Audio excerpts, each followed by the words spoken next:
मैं आपके इल्म में ले आऊं कॉमन एप्टीट्यूड टेस्ट। ये ग्रेजुएशन के बाद होता है।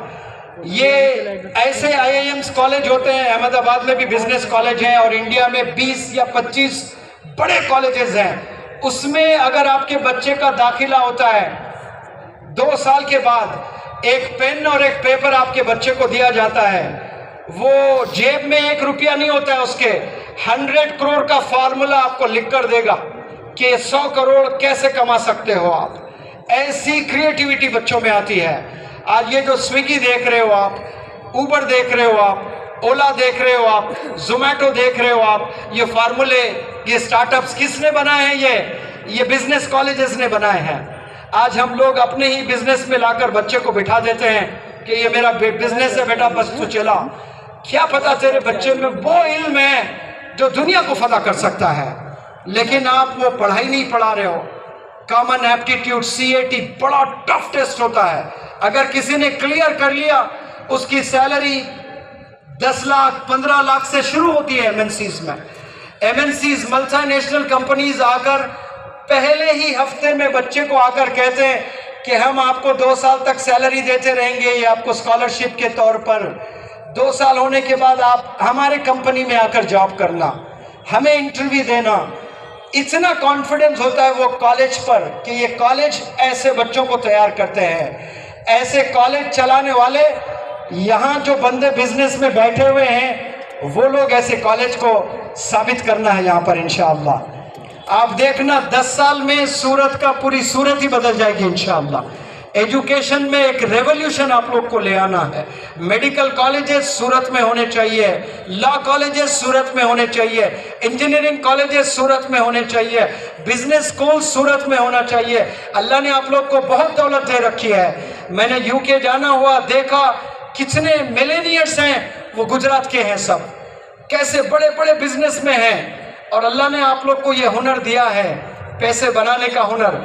कल अल्लाह ने जवाब देना है हमने अल्लाह को जाकर कि इतना पैसा हमने दिया, आपने कौम के लिए क्या किया है। और कौम के लिए सबसे बेहतरीन अगर कोई काम है तो वो इदारे बनानों में है। इदारे अगर आप बनाओगे, याद रखना नस्लें जिएंगी इससे इंशाअल्लाह। हजार साल तक बच्चे पढ़ते रहेंगे। लेकिन आज हम लोग कहाँ पैसा इन्वेस्ट कर रहे हैं। एक दफ़ा मैं एक 5 स्टार होटल में वर्कशॉप कर रहा था, ओरिएंट ताज होटल में। 5 स्टार होटल थी, 22 दिन पढ़ाया और 22 दिन तक बच्चे कम से कम 20 स्टेट से आए हुए थे। तो लड़कियां बिलखुसूस कह रही थी कि सर हम 20 दिन हो गए अभी तक ताजमहल नहीं देखे, हमें ताजमहल देखना है। तो मैं रोज रोज टालता गया और एक दिन पूरी होटल रिजर्व थी, बुक थी, मेरे पास कोई चारा नहीं था। मैं वो बच्चों को लेकर ताजमहल दिखाने लेकर गया। तो कुछ लड़कियां मेरे पास आई और आकर लड़कियां कहने लगी कि सर हम आपके साथ सेल्फी लेना चाहते हैं और बैकग्राउंड में ताजमहल हो। तो मैं तमाम लड़कियों को ताजमहल की तरफ उंगली दिखाते हुए कहा कि ये जो ताजमहल है, बताओ प्यारी बच्चियों, ये खूबसूरत है या फिर ये ताजमहल खूबसूरत है या आप खूबसूरत है? तो सब बच्चियों ने कहा कि सर क्या सवाल करते हो, ये ताजमहल सबसे खूबसूरत है, ये 7th वंडर है। ताजमहल होता है सर। मैंने कहा कसम खुदा की इससे ज़्यादा खूबसूरत आप हैं। तो वो बच्चियां कहने लगी कि सर आप झूठ बोल रहे हो, ये तो 7th वंडर है। फिर मैंने बच्चियों को कहा कि Taj Mahal is handmade and you are god made. Taj Mahal को मजदूरों ने बनाया है और आपको अल्लाह ने बनाया है। और आपको कीमत नहीं पता, आप ताजमहल की पूजा करते हो और ताजमहल के दीवाने हो, आपकी कीमत आपको नहीं पता है। इस दुनिया में हमने 2 सबसे बड़े गलतियां अगर की है तो पहली गलती हमने खुदा को नहीं पहचाना है, खुदा की अजमत को नहीं पहचाना है, खुदा की रहमत को नहीं पहचाना है, खुदा की ताकत को हमने नहीं पहचाना है। खुदा की रहमत पर हमें यकीन नहीं है, खुदा की ताकत पर हमें यकीन नहीं है। और दूसरी जो सबसे बड़ी गलती हमने की है वो हमने खुद को नहीं पहचाना है कि हम कितने प्रेशियस हैं, हम कितने अनमोल हैं, हमें आज तक भी नहीं पता है। हमारी कीमत क्या है हमें मालूम ही नहीं है। लोग किडनी निकाल कर बेच रहे हैं, लोग क्या क्या बेच देते हैं अपनी अपनी चीजें। कोई आंख डोनेट कर दे रहा है, कोई किडनी डोनेट कर दे रहा है पैसों के लिए, 50,000 में किडनी बेच दें। मुझे आकर कोई कहे मुनव्वर जमा 10,000 करोड़ दूंगा, एक उंगली दीजिए, कसम खुदा की ये उंगली नहीं दूंगा, ये अल्लाह का तोहफा है। ये 10,000 करोड़ से भी महंगी उंगली है, अल्लाह ने बनाया है हमें, और कितने अनमोल है हम लोग, हम समझ ही नहीं पा रहे कि कितने प्रेशियस है हम लोग। और जो अल्लाह ने दिमाग दिया है, इससे हमने क्या क्या नहीं कर सकते हैं। हम कैसी जिंदगी, गोश्त खाने में जिंदगी गुजर गई, कपड़े पहनने में जिंदगी गुजर गई, मेकअप करने में जिंदगी गुजर गई।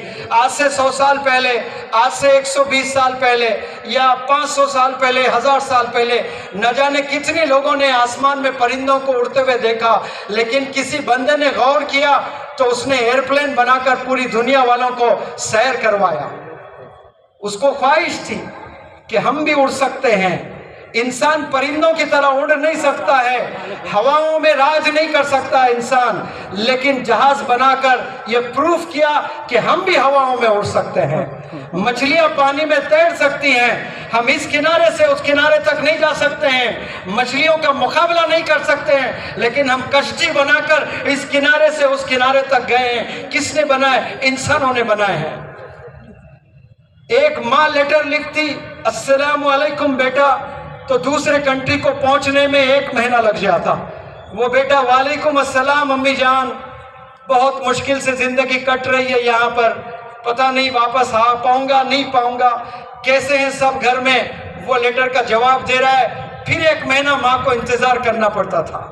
आज मोबाइल फोन की वजह से 1 सेकंड में अमेरिका में आपके रिश्तेदार क्या कर रहे हैं, वीडियो कॉल पर आप देख सकते हैं। कितनी तेजी से दुनिया तरक्की कर रही है, और ये तरक्की करने में इंसान के जहन, इंसान के दिमाग का इन्वॉल्वमेंट है, जो हम 0.1% भी इस्तेमाल नहीं करते हैं। जो स्कूल में हम 80-90% ले आ रहे हैं, उसको दिमाग का इस्तेमाल करना नहीं बोलते हैं, उसको रट्टा मारना बोलते हैं। सिर्फ हम किताबें रट रहे हैं और 80% 90% ले आ रहे हैं। हमारी फिक्र नहीं है इसमें, हम क्रिएटिव नहीं बन रहे हैं, इनोवेटिव नहीं बन रहे हैं। क्रिएटिव इनोवेटिव जो भी बनते हैं वो इजाद करते हैं। आज जो चश्मा लगाकर मुझे देख रहे हैं, इसको किसने इजाद किया? जाकर नौजवान बच्चों से पूछें, उनके पास में इल्म नहीं है। उनसे पूछें अभिषेक बच्चन की बीवी कौन है, वो जवाब देंगे। उनसे पूछें कि करीना कपूर का हस्बैंड कौन है, वो जवाब देंगे।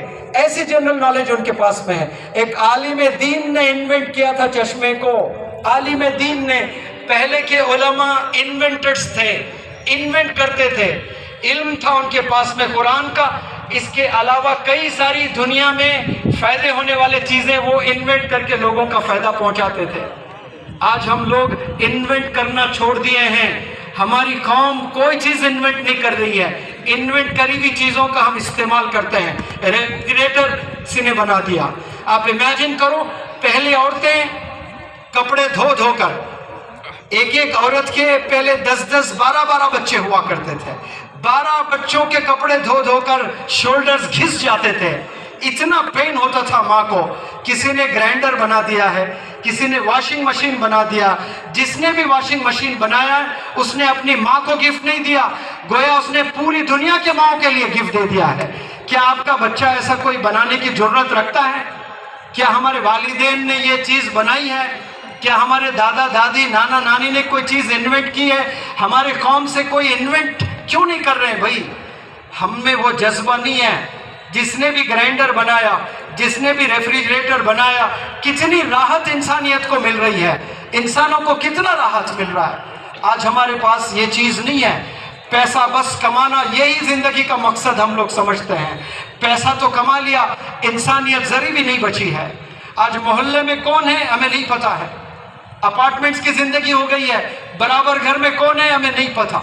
मैं जब छोटा था बचपन में देखा करता था, किसी के घर में लेमन ट्री होती थी ना, नींबू का झाड़ होता था, ये वो लेमन वो 40 घरों में बांटा जाता था, 40 घरों में। किसी के एक घर में रेफ्रिजरेटर होता, रमज़ान के वक्त में आइस क्यूब्स तमाम घरों में वो आइस क्यूब्स को भेजा जाता था। आज फल गिरकर सड़ जा रहे हैं, लेकिन माएँ अपने बच्चों को नहीं कहती कि जाओ मोहल्लों में बांटो। पहले हमारी दादियाँ बंटवाती थी जाकर, ये मोहल्ले में कड़ी पत्ता है तो किसी को कड़ी पत्ते खरीदने की ज़रूरत नहीं पड़ती थी। वो दादियाँ, वो अम्मियाँ बच्चों के हाथ से मोहल्लों के घरों में ले आकर बंटवाते थे।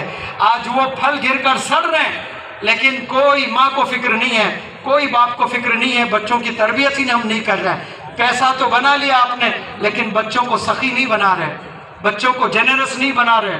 हम अच्छा भी सालन बनाती हैं तो माँ कहती है कि आज स्पेशल सालन है बेटा, इसमें गोश्त वोश्त है, वो बताती है जाके कोने में बैठ के खाना।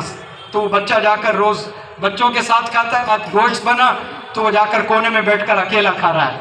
माँ ने कहना कि बेटा स्पेशल सालन है, ये सालन अपने दोस्तों के साथ में शेयर करना। बच्चों को सखी बनाना है, बच्चों के हाथ को बचपन से ऐसे बनाना है, देने वाला हाथ बनाना है। आपको चैरिटी कभी छुप छुप कर करना है, कभी बच्चों के हाथ दिखाते हुए भी करना है। बचपन से अगर आपके बच्चों का हाथ ऐसा हो गया देने वाला, इंशाल्लाह फिर वो बच्चा आपका बादशाह बनेगा, वो बच्चा देने वाला बनेगा। आप स्किल सीखें, करियर कैसे बनाना, इस पर मैं बात रखकर इंशाल्लाह अपनी बात को ख़त्म करता हूँ। बहुत से नौजवान बच्चे आज कंफ्यूज्ड हैं, उन्हें मालूम नहीं हो रहा है कि करियर किस में बनाना चाहिए, करियर कैसे बनाना चाहिए हमें। तो मैं नौजवान लड़के नौजवान लड़कियों को ये फार्मूला देता हूँ। ये बड़ा ज़बरदस्त फार्मूला है, आप इस फार्मूले को